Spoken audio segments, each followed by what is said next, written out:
move on to our next item, our 6.6, hearing, consideration of request for hearing regarding code enforcement abatement activity at 6782 and 6792 Marin Street, Nice, APNs 031-17338 and 41, property owner and appellant Jessica Northcutt, Community Development Director Maria Turner, and Code Enforcement Manager Marcus Beltramo. And I think if there are people here, then we're going to have to swear people in and whatnot. So we'll go ahead and get started on that. Sitting up here at the podium. I think we're good. Usually they just stay down. If you're here to speak and give testimony on this item, can you please stand up and raise your right hand? And if you're on Zoom, raise your hand in Zoom. And I don't see anybody in Zoom. So with your right hand raised, do you solemnly swear that the testimony you're about to give will be the truth, the whole truth, and nothing but the truth? Yes, Thank you. All right. Did those individuals need to stand up when they did that, or?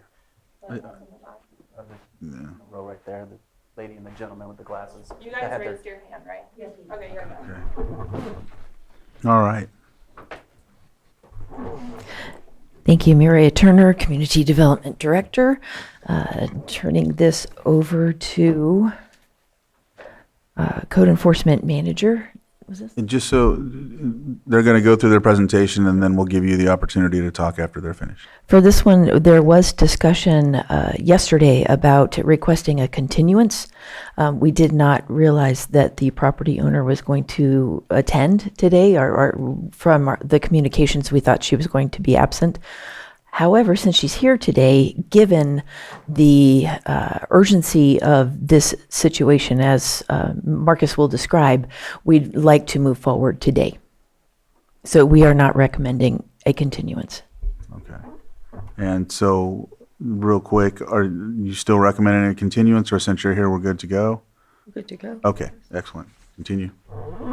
My name is Marcus Beltramo. I'm the manager of the Code Enforcement Division for the County of Lake. I did discuss the extension or moving forward here today with Ms. Northcutt, and they chose to move forward here today. Normally we'd have a PowerPoint for you, but I believe you have the documents, you have the photos, you have the memo, so you have the information pertinent or material to this situation. That being said, I'll move forward. So Code Enforcement issued notices, an order to abate and a notice of violation. This hearing today is for the order to abate. The property is, initially they filed a request for a hearing for, I believe, 6782, but there are two properties involved here, and both properties have violations on them. So I discussed with Ms. Northcutt, and it was her intention to, for lack of a better term, appeal our notices for both properties. So we issued notices for both properties. One property, the main property, which is our main concern, or our priority concern, is the property that incurred fire damage, and I believe that's 6782. And on that property, they had the structure there incurred a fire. There was a fire. The structure was burned to the ground. I believe it burned the neighbor's property too. We talked to the property owner, Ms. Northcutt, told her that she had to get a demolition permit, and she had to remove all the fire debris and everything from that property. She did come in, she obtained a building permit, a demolition permit to remove all the debris from the property. That was approximately more than a year ago. Demolition permits are good for 1 year. That permit was expiring. When it got to the point where it was about to expire, based on the progress they had made, which in my opinion was minimal or not sufficient enough or adequate enough to address the fire debris, we issued an order to abate and a notice of violation, so that when the building permit did expire, we were in a position to move forward. Ms. Northcutt then filed a request for a hearing, and that's why we're here today.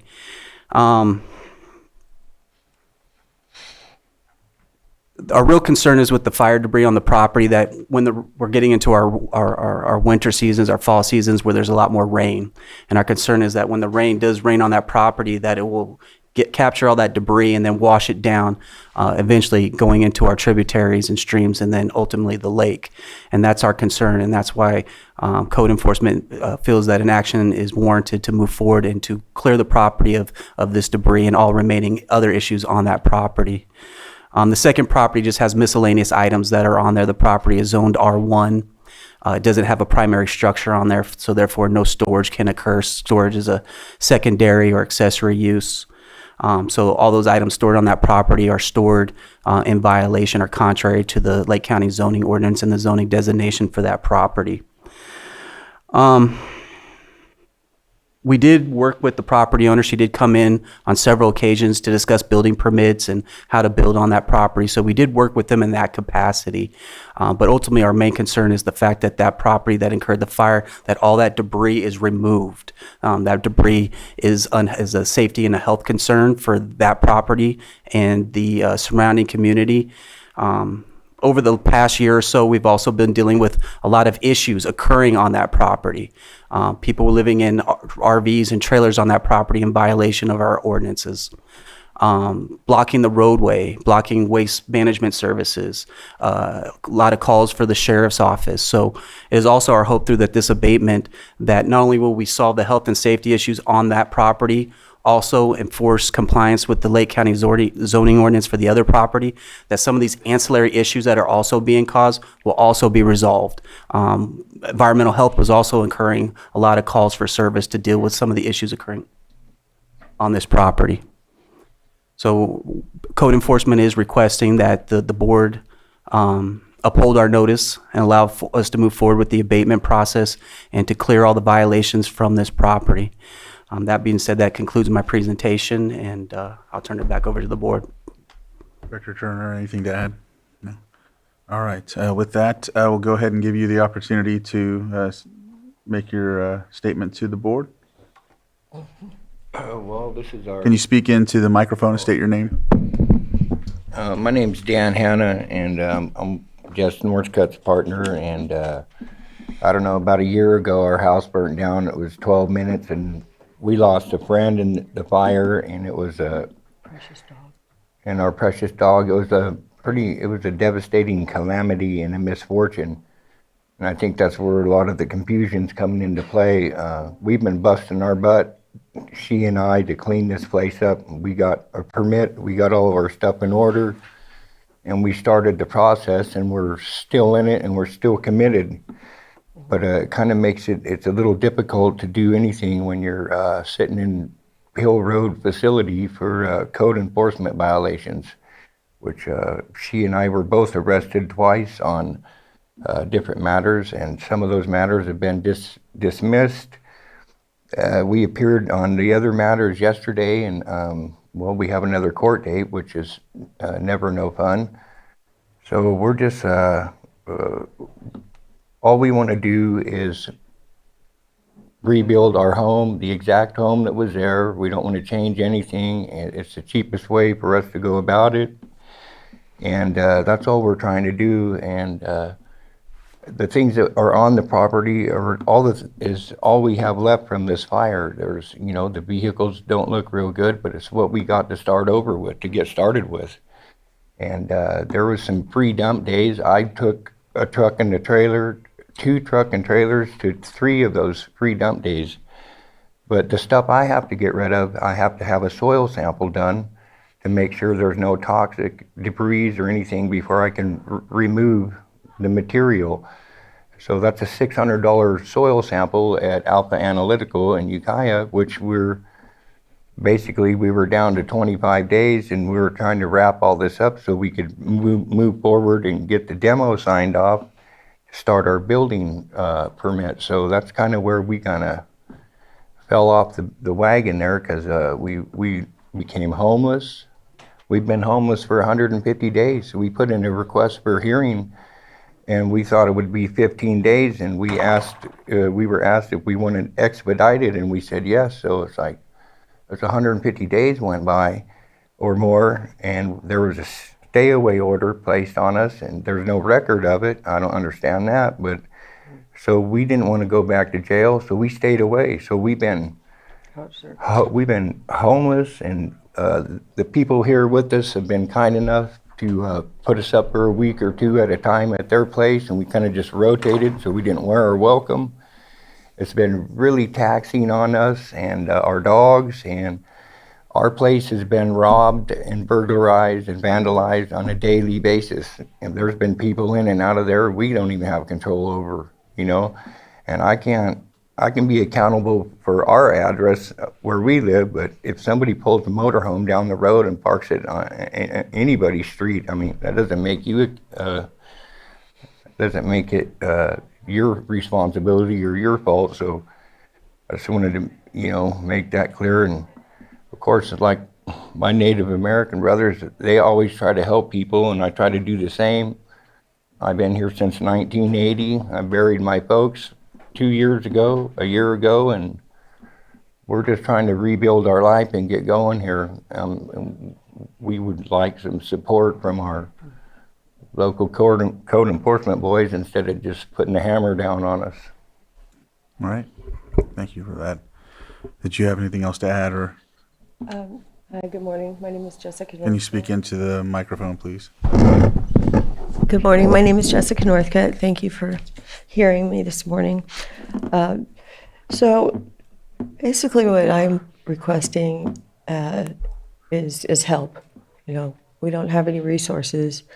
Apparently the city is broke, and I know we need to get this done, but if we can just get any help would be highly, you know, appreciated. And it's just been extremely hard. This hardship has made it almost difficult for me to feel like I belong anywhere at this point, you know. And when I moved here, I was hoping this would be my place of retirement, and it's a beautiful, beautiful county, beautiful city of Nice, and you know, we're good citizens. We don't rob and steal, or we just want to get back to our lives and clean up and, you know, be a part of the community and not feel like we're pushed away. I feel like we've been, you know, pushed up against a wall, and it's just been extremely difficult. And so if we could get any help, we'll take care of it. I mean, Thank you. thank you. Did you want I don't think there's really Okay. anything further. to, anyone else? All right. I'm going to open it up for this. You'll have, Hello, 30 my minutes. name's Elizabeth Jeremias, and I'm a neighbor and friend of Jessica and Dan, and I've watched them go through this whole process. And it seems really unfortunate that they've been so victimized and criminalized, basically, by code enforcement and Lake County Sheriff's Department. Dan Hanna was arrested on the 11th day of the 30-day allowed by law on the nuisance complaint, the red tag that was placed on their property, and he was working on complying. But he's one man, he was trying to get help, and they came and arrested him, and Officer Lyons, who is an absolute problem for our community. He has, I don't know, but anyways, I saw all this going on. And then Jessica was later arrested, but it was the 11th day of the 30-day allowed by law that they had to comply with the nuisance complaint and to abate the property. He had already abated the first red tag, and he was in the process of abating the second when he was arrested. And then they were arrested again, and they were jailed for 5 days when all they have done is been victim of fires for a 5-day over the 4th of July weekend. They were in there for 5 days for what? For what? I mean, it's horrible, really. And they're just trying to, you know, rebuild their lives, but they didn't have any resources. I've been helping them with their administrative work because, you know, they didn't really know how to go about things. And so, you know, I mean, had Lake County approached them, code enforcement, with, you know, resources, hey, this is how you go about it, this is what needs to be done, but they never did that. They came and just completely, you know, made, you know, things, a really tragic situation worse, in my opinion. Thank you. thank you. All right, so if there's no one else, I'm gonna close that portion of it and come back to the board. Go ahead, Supervisor, or Pice goes first, go ahead, and then, Then him. I have, were they arrested because of the red tag? So this is something the sheriff's office would have to comment out, but I believe the violation was they were continuing a public nuisance. The people were staying in a recreational vehicle on the property for a red tag. Also, they were blocking the street with all these inoperable vehicles, broke down recreational vehicles, trash, miscellaneous things that were blocking the street for emergency services and also for waste management services. And I'd just like to also comment, we did try to provide them resources. We provided them with the dump day. We tried to work with them. We were very patient. Progress, in my opinion, was very slow. And but we did try to work with them. But my understanding is the courts did issue a stay away order at some point because their presence seemed to continue other issues that were affecting the community that could be classified as a nuisance under criminal law. Okay. And the fire was in July of 2024? That's my understanding. June 9th. June. June of 2024. I think this abatement is the help that you need. This abatement process is going to clean your property and give you that fresh start. It's been a really long time. I know how hard it is to lose your home and lose everything, but I think this is really going to be the way that will give you this fresh start, clean your land. You're going to have to pay it back over time. But as difficult as this is, I think this really is the best way forward. Your community is in a bad situation having this prolonged, and we can't allow this to be prolonged any longer. This is a public safety issue for the people around you. Okay. And this is really difficult. Cleaning up and moving on after losing your home is really, really hard. But I think that this really is the best way forward, and we have to look out for the rest of the community and any other potential environmental damages that can happen. Supervisor Sabatier? I appreciate that. I was going to ask about the stay order, and so thank you for clarifying that, at least to a certain degree. Just a brief question, just because there is something that I feel needs to be at least discussed and touched on. The letter of request for a hearing was on June 8th, 2025. We are September 23rd, 2025. Their home burned. We have to find a way to deal with the community issue as well as they need to deal with their personal situation. Not sure if it's, they're under oath, so they're homeless at this moment is what they're saying. Why the time frame between June 8th and September 23rd? What is required to bring to us? What more is needed in order to bring us a abatement hearing? I know there's a notification that has a 13 to 30 day window, whatever that actually is, but there's a certain time frame for that. But do you have to gather more evidence, or does your evidence already exist based on the case that's been built until there's a request for a hearing? I'm just kind of curious as to how can we help these individuals who there's a lot of burnouts that occur in people's homes. How can we help them get to their final destination so that they don't have to be homeless for as long as that's possible? And I have another question after that. I think if I understand your question correctly, there was a fire. They had no other. If I may, the timeline between June 8th and September 20th. That's my question. Yeah. So we are a small office. We are a high volume office. We did our best to bring this to the board as fast as we could. But there are daily operational issues and immediate issues and other issues that come into play that distract us from trying to get some of these things done in a more timely manner. Obviously, I would prefer to get it up to the board.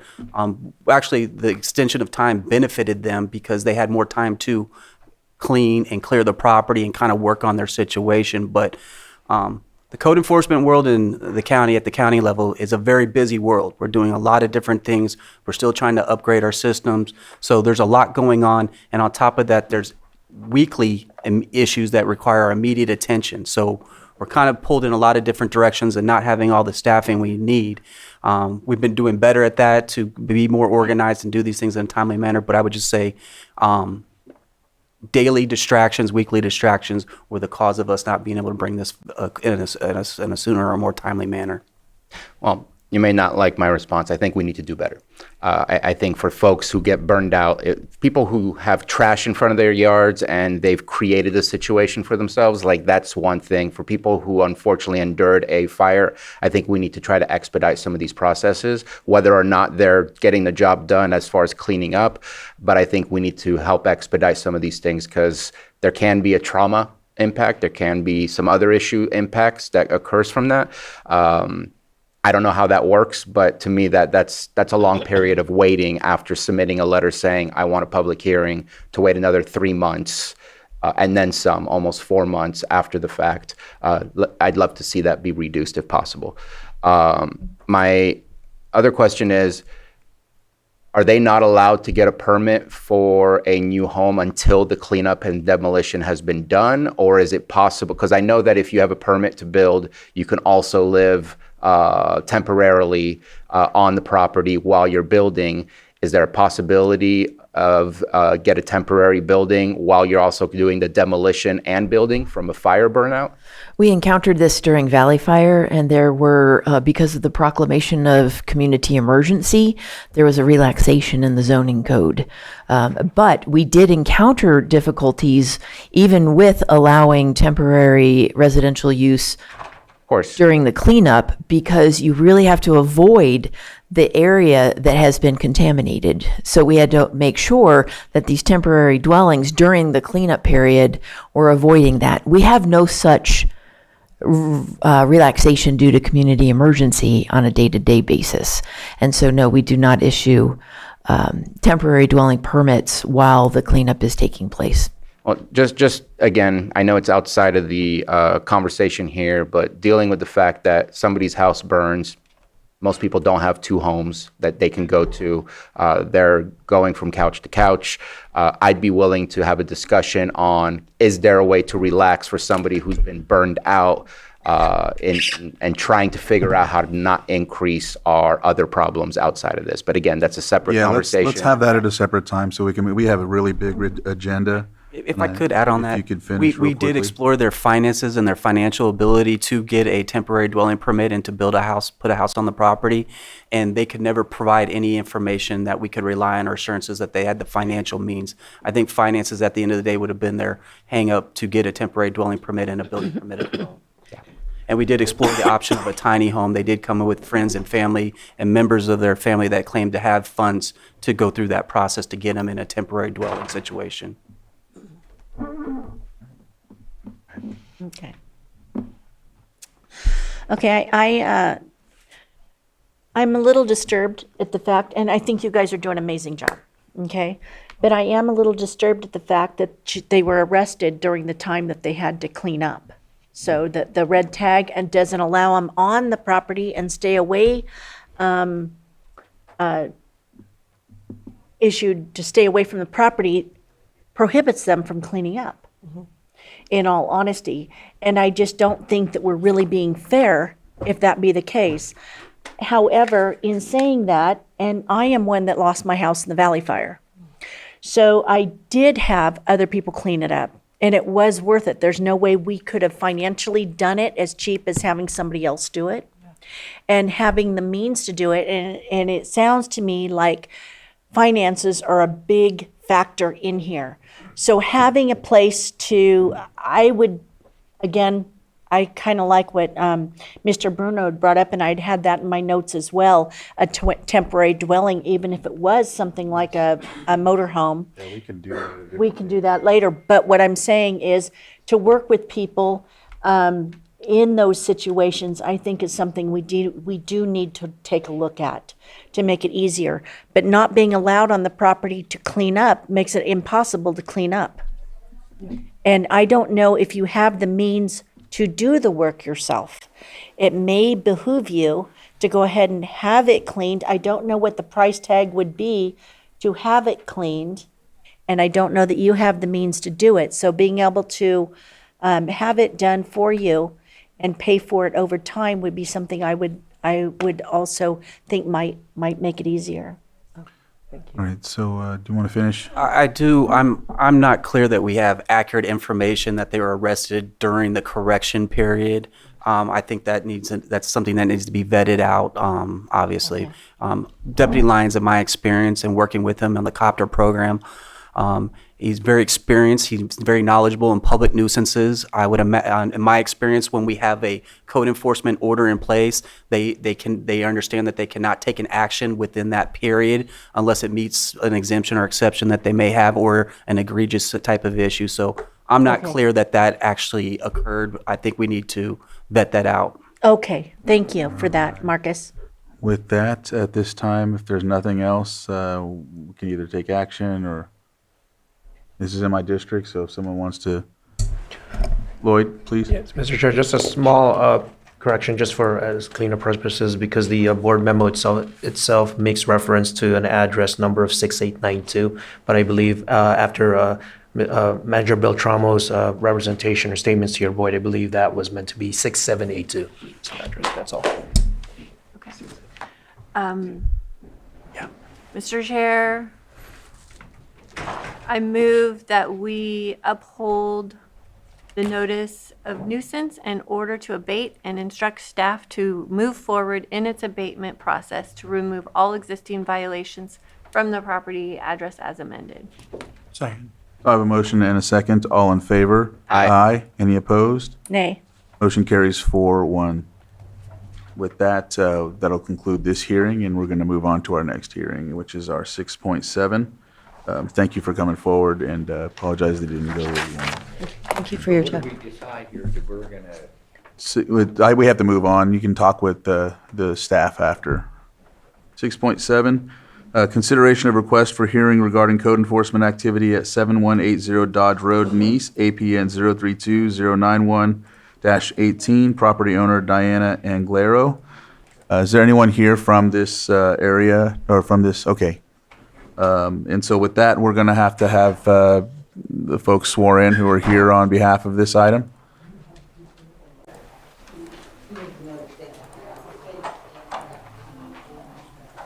Yeah, you can stand up here.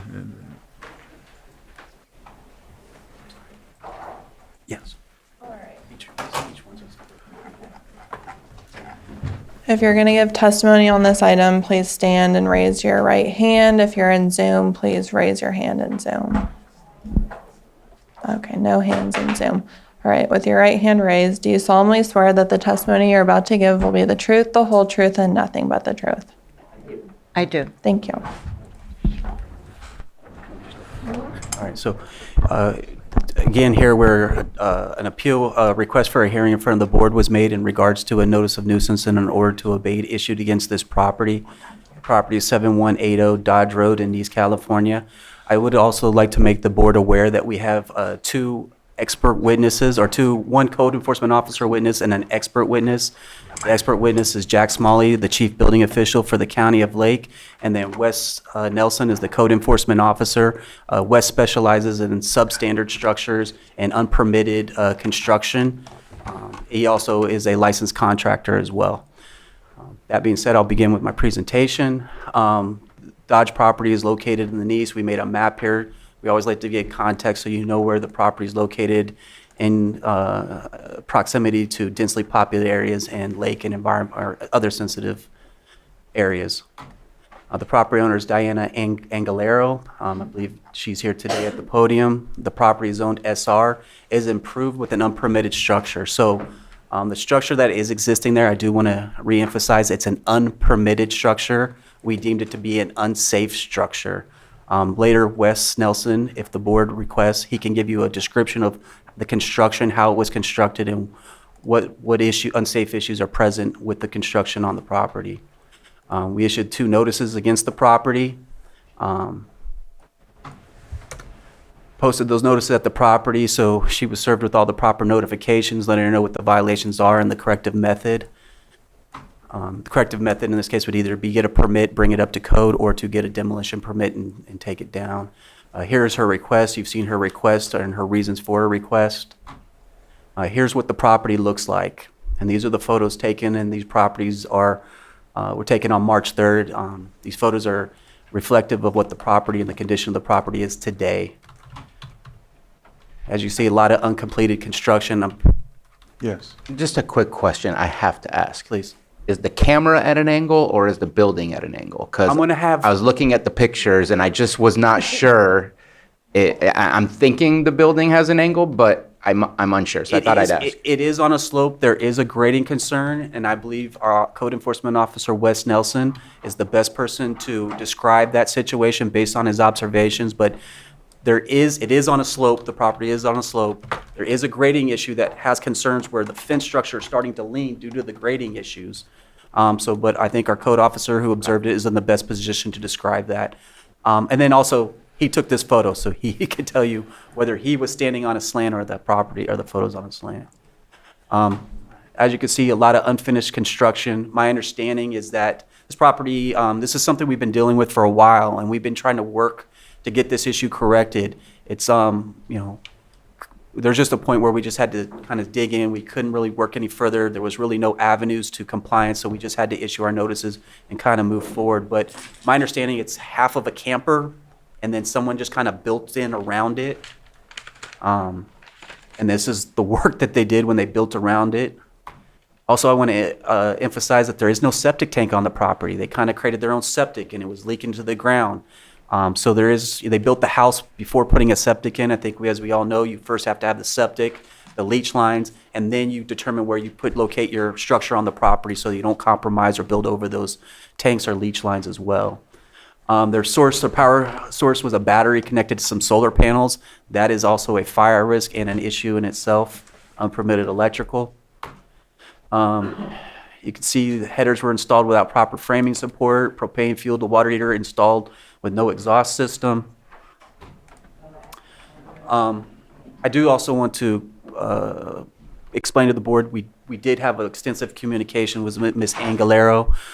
We did try to explore any pathways to compliance that may help her in her situation. It is a sad situation, and I do feel for the property owner in this situation. She bought a property thinking that she could have a house on there, only to come to find out that the house is unpermitted and not up to code and requires a lot more than she thought. So I am sympathetic to the property in this situation, but at the same time, it is unpermitted. It is constructed poorly. If it stays up there, it would be a safety issue to the welfare of any occupants. Also, if that house is to fall and go down, it could cause potential property damage or a safety issue to an individual. If that house is to collapse or if there's any seismic activity that would destabilize it. And then you also have the health and safety issue of no septic, and waste has been leaking onto the ground or being discharged onto the ground, which is a environmental health issue as well. That being said, I conclude my portion of the presentation. I'm asking the board to uphold our notice and allow us to move forward with the demolition. The chief building official has reviewed the property. I think he just left for an emergency phone call if I had to take a guess. So he can provide any, answer any questions that the board may have. And then our code officer, Wes Nelson, is also here to answer any questions, as he was on site, and he can describe his observations from a direct standpoint or first person standpoint. Thank you for that. Diana, would you like to go ahead and speak to us about this hearing? Yes. I bought the property, I think, in September of 22, and it was absolutely filthy, and it absolutely needs to be cleaned. I just want to say that. And I cleaned it. I cleaned it with my sons, my family, friends, for 2 years. I cleaned everything. You have been very nice, because they told me what to do and about the dumps, and I've done everything they said. In the process, my hip came out. I've been hospitalized 4 times this year, but I got the job done. The property is clean, and I moved. He asked me to move those solar panels. I moved them myself. I went out there and I got a drill and I moved it myself. I did the dumps by myself. I did everything. That property is built on rock. I challenge you, I'd like another person to go out there, because that house is built on rock. It's not gonna fall down the mountain, I guarantee you. And so, I bought it, there was an old man, he died recently, the neighbors have confirmed that. This house has been in full use for, I don't know, 20 years or something. I saw chickens there, like 30. People were living there. I know they sold me my dream, but what I saw was real. You know, I saw a real dream. And they said I bought a vacant lot, but it wasn't vacant. I bought my home. I spent all my money on it when my mom died. And so I was taking it apart, and everything's out, and I'm living the way I guess you want me to live, and that's unsuitable for me. And I feel that the house has been there for 30 years. You know, somebody lived and died there. They sold it to me. You guys live right upstairs. Like, what? Red tag, court, police. You're right here. You have lunch together. I don't understand why the code enforcement, you don't have a little computer algorithm that if it was red tagged 1 week, you know, now the computer's 1 day.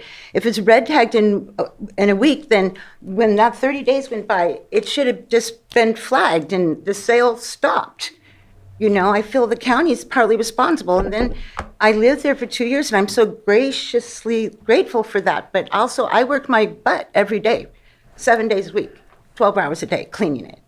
And so I want to work out a way it's pre-existing, and I want to work out a way that you could come, and I'll do whatever you say to fix it. All right, any questions? Is there anyone else in the chambers that would like to speak on this? Yes, yeah, if we have questions, we'll ask Jack to come up. Go ahead, Supervisor Tues. I have a little more, sorry. It's okay. If you could make it, yes, if you could. I complied, like I said, I did the dumps, I did everything. And then I tried to do the demolition permit, but I'm old, and they just recently, a couple months ago, changed over to this weird thing, and you have to use it with the computer, and I don't know how to do that, and I'm trying. But I did manage to do some of it, and I managed to go to the air quality, because I'm trying to work with them. I did everything they asked, and it stopped at the air quality department. Cost me $1,000, and I don't even have food. I have canaries I raise, and the property, when I bought the house, it was surrounded with bales of hay. I kid you not. It was like a Adobe home. I took all the hay off, but what is still there is what I bought. And I have canaries there, and in the bale of hay was 3 cats, and I never had cats in my life, and now I have 5 kittens. But anyway, that's not the point. Point is, it's pre-existing, and I'd like to work with the county. And I paid $1,000 for this report, and that's where it stopped. They haven't finished it or contacted me or anything. Supervisor Sabatier? Yeah, outside of the electrical and the other hazardous stuff, like the septic, just kind of right now would be for demolition. That would be the abatement that is proposed. Is that correct? So we're proposing a demolition, but if she's willing to get the permits, get septic in there and get it permitted up to code, we wouldn't have an issue with that. And my comment that I want to continue with is I don't want to destroy good bones if there's possibilities, and I'd like to hear from the building inspector of, is this a salvageable building, or does it really just need to go because there's no way to save it? And just to be clear with the board, part of our processes is when we review these substandard structures, our code enforcement officer, Wells Nelson, he does work with the building official to see if the property does meet that criteria for demolition. So we just don't make this decision. We go to our expert, which in this county is our chief building official. We have him review photos. He's also been to the property, I believe. And so he's assessed this himself, and I think it's probably best that he come up here and speak and relay his observations, concerns, and his assessment of the property so that the board has that information to possibly make a decision on. So if you'd like to come up, please, and give us your input.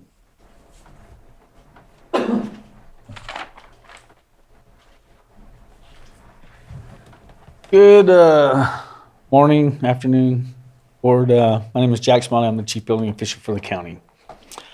So just a little history on this. I had a building inspector out there two and a half years ago, and there was a little travel trailer built inside this thing. with a big garage.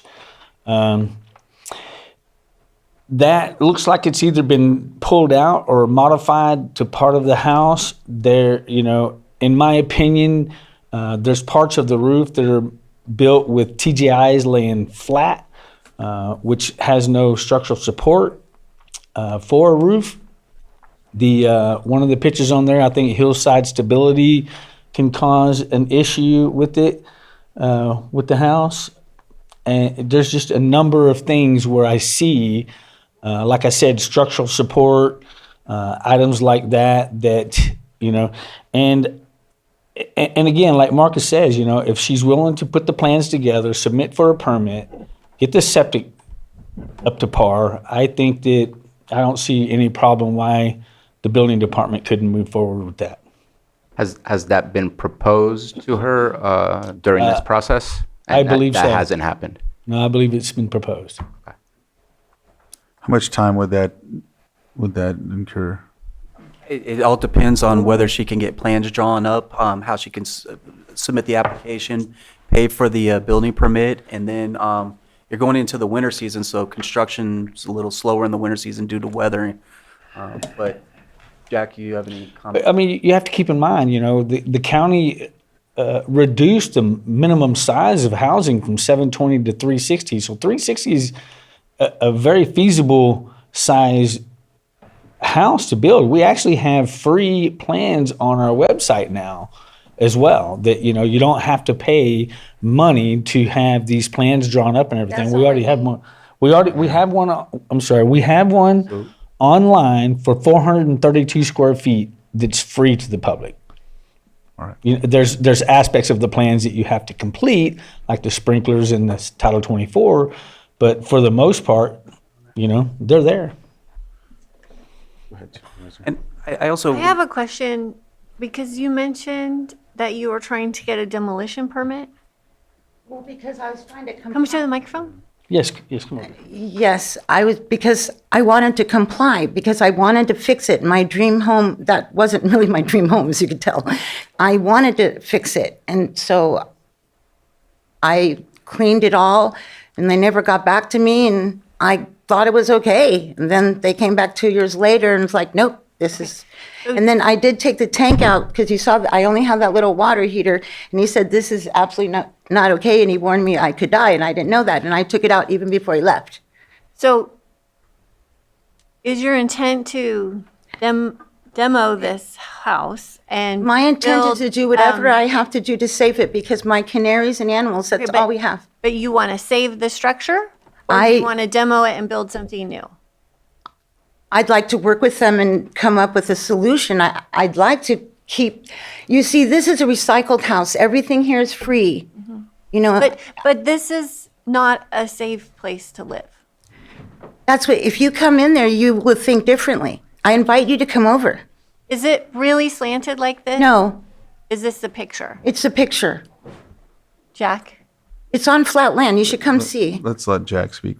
Sorry. Or actually, go ahead, Marcus, briefly. Question regarding slope. I think Maria pulled up the slope on GIS. I actually just passed Jack a note. Typically, this may be an even or a flat area, but it's very slim, surrounded by 30% slope. There are severe slopes out here, and I actually was checking to see if these were substandard older subdivisions due to the slope. They're not, but I was then passing a question to Jack to see, typically when we have these slopes, we're looking for a geotechnical report on the compaction of the soil. This may have a foundation on it already that hasn't been looked at. We're going to need that. So bringing this house, this particular house, into compliance is not going to be inexpensive. Right. It's probably easier to have this house demoed and rebuild something new if you wanted to rebuild a tiny home or use one of these plans. But the fact is, there's no septic, there's no water, there's no power. There's a redwood septic. You guys are telling me things that aren't So there, ma- that are there. It is not compliant. Well, that's true. Right. Go ahead, Jack. And that's, though, these are all of the issues. But I bought it that way, and you knew it. So, ma'am, let's go ahead, Jack.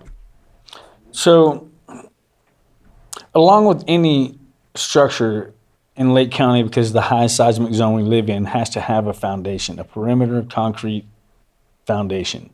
I don't know if this has it, but there are the slopes that are a concern. Slope stability on the downhill side of that would be a concern. But again, there are designs for smaller houses that would be much more safer. So, And the ability to get utilities to this property? well, if it's so PG&E has a plan that if it's going to be a considerable hardship to get PG&E to somewhere, you can go off grid, and we allow that. Community development does allow that. And water? The septic, well, the water there has to be a way to get water there. And there's no well? And Is there a well? And there's a tank, a 3,000 gallon tank, and the truck comes up and fills it up when it's empty. And I water that land, and I don't meet with know. everything. It's safe. Yeah, I don't know how that works out with planning having a water tank. But the septic, water, power can be off grid. So these all need to be in the plans yes, ma'am. before a permit. And there's no Yes. plans as of now. And yes. Okay. All right, Helen, go ahead. Also, a less expensive way might be a smaller modular, single-wide modular. I have a feeling that finances, again, are playing a role. And the last thing we want to do is to have somebody put another person out on the streets. So seeing what you can do, whatever's financially feasible, whether you can bring it up to legal, but we also have to look at the structure that's there and what the county code was at that time when it was put in, right? I mean, do we need to look at that? That's a question. Very true, but the considerable amount of work that needs to be done to this would all of that would have to be current code. My suggestion would be to have a designer or engineer go up there, take a look at it, measure it out, and see what is actually salvageable. Okay. Yeah, that was just my question, because obviously there's a financial aspect to this. And like I said, the last thing we want to do is have somebody else under a bridge. So, Go ahead, Marcus, go ahead. Ma'am, you'll go out right after, and I'll And right after the Marcus. building, so the building codes that are applicable is not when the structure is built, it's when the application is submitted and reviewed by our plans examiner. I see. So if she submitted her application today for a building permit, the codes as they sit today would be the codes applicable, not at the time that was constructed. And if I had to guess, Jack is a better witness on this, or expert, can give better testimony on this. The codes have not changed that much in the last 2 or 3 years. Okay. Well, if it was a permitted structure and it was done 12 years ago, it would some of that would be based off of that code. But any new construction to it or repairs would have to be current code. Right. Well, it sounds like what she had mentioned was that there was an elderly person that had lived there for, it sounds like, many years. So, if it was 30 years ago, or, I just didn't know if any of it would be still pertinent today to make it a little easier. If not, that was just a question. Again, if it was a permitted structure then. Okay. And I'd like to add, we do our research before we go to these properties. Part of our built-in processes is to do research for building permits or zoning permits. We did not find any permits on record. I see. All right, so ma'am, you had one more thing to And say. I'm sorry, I'd just like to add one other thing. Unfortunately, in this, I apologize, Board Chair. In the Nice area, you have a lot of unpermitted construction up there. Right. A lot. Okay.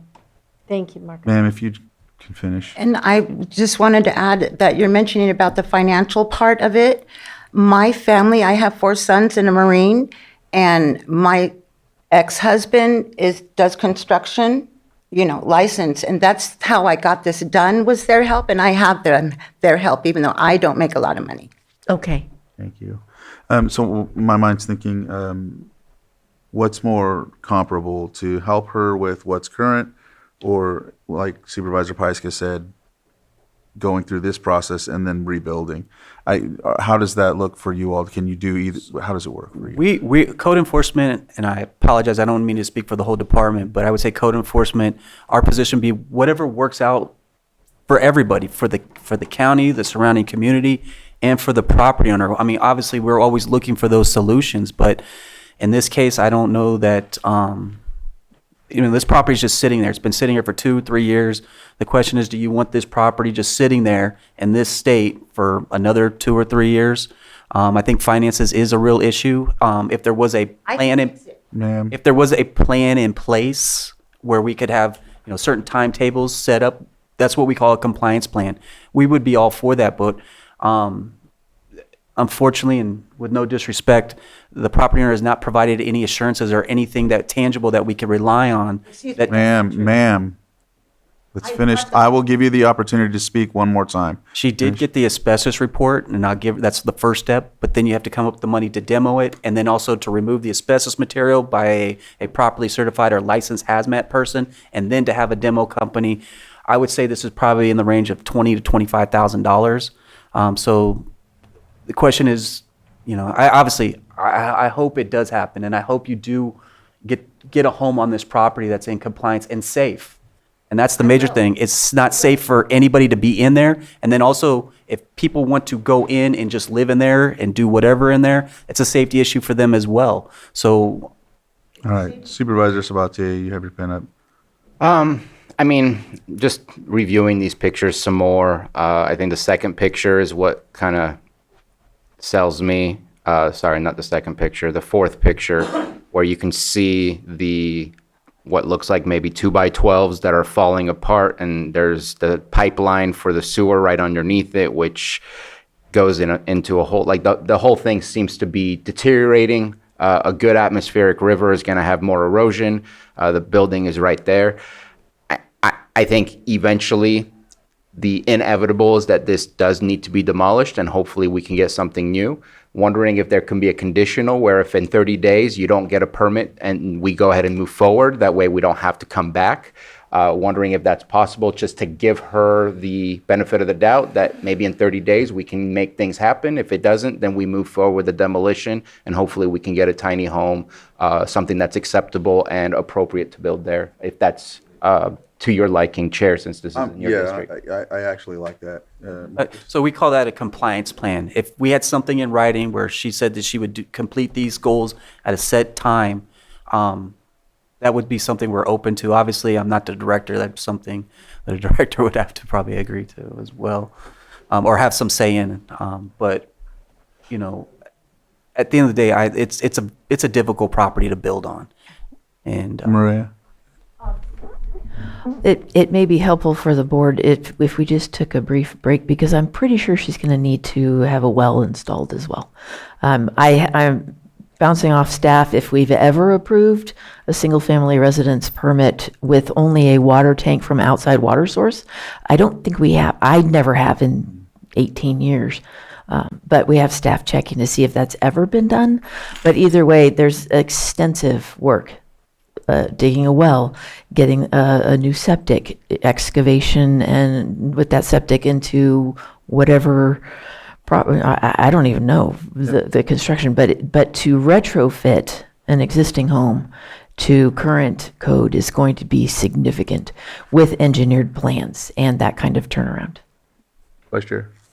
Yeah, I'm not seeing any evidence with all of these safety concerns on this construction that it's salvageable. But I mean, I haven't heard from a licensed contractor to know that. I mean, I'd be okay if that was checked, but where I'm leaning right now is that there's too many issues here, and that I don't think we can allow this structure to continue with what we have in front of us today. Helen, you had your pen up, and then ma'am. I I'll go did. back to you. Go ahead. I would like to see, as I understood when you were speaking, that part of your problem is a lot of it being on the computer and you not really understanding or something. So what I would like to see is if somebody from code enforcement can sit down with you, realistic options, as far as what your avenues look like with the county. And I don't know, Miss Maria, if you have, if you can do that, or if you can assign somebody to that. We have staff available during all business hours to assist people with our OpenGov. And let her e-permitting know system. exactly what she needs to do to come in compliance, and what it would be, what it would look like if she were to try to fix that, and what her options are as far as going forward with another structure, or a small home or something. We would be happy to share the zoning clearance checklist we perform on every dwelling permit, which does include a sustainable or a water source, a secure water source. Yes. So a well, a septic system. Sure.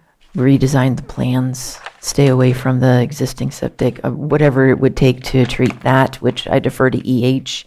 Special Districts was also watching this. They're checking to see what options there are for a sewer connection, but they haven't gotten back. They're haven't finished that. But either way, basic health and safety standards Yeah. Sure. would be a lot I'm for glad this you mentioned that, property. 'cause that is totally, No yeah. matter what they do. Yeah. Whether it's a new home or Yep. existing home, they have to do all the. But just letting her know what her avenues are on a verbal. Sewer is not an option for this location.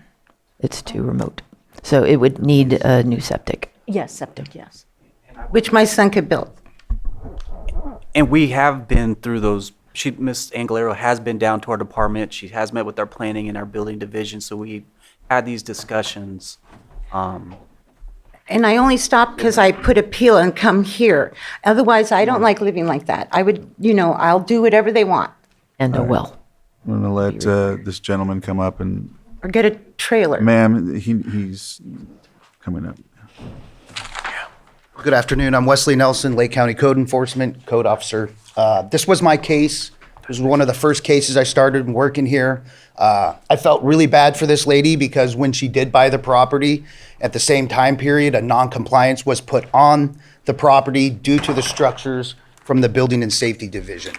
I went above and beyond trying to help her out. I went to the Solano Women in Medicine, and I spoke with a gentleman there named Leland Buckmaster, who met with her and was going over different options. He was looking at the property where he brought it to my attention about the septic systems on the property.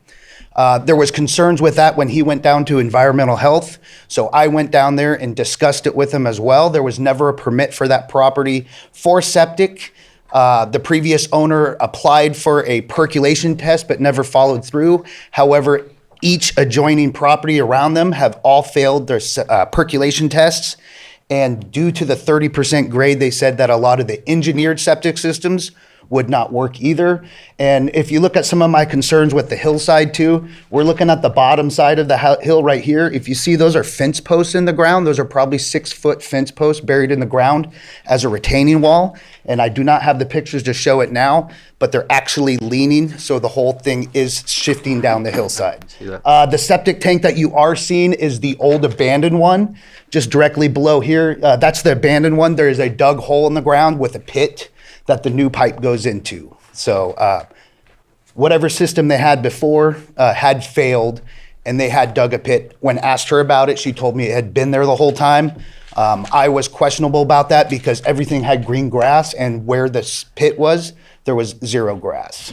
So it was definitely shown that something had been done there in that time frame that, in a short time frame, because there was no grass growing on it. We were able to move it to the side and find redwood lumber and water underneath it as like a holding septic tank.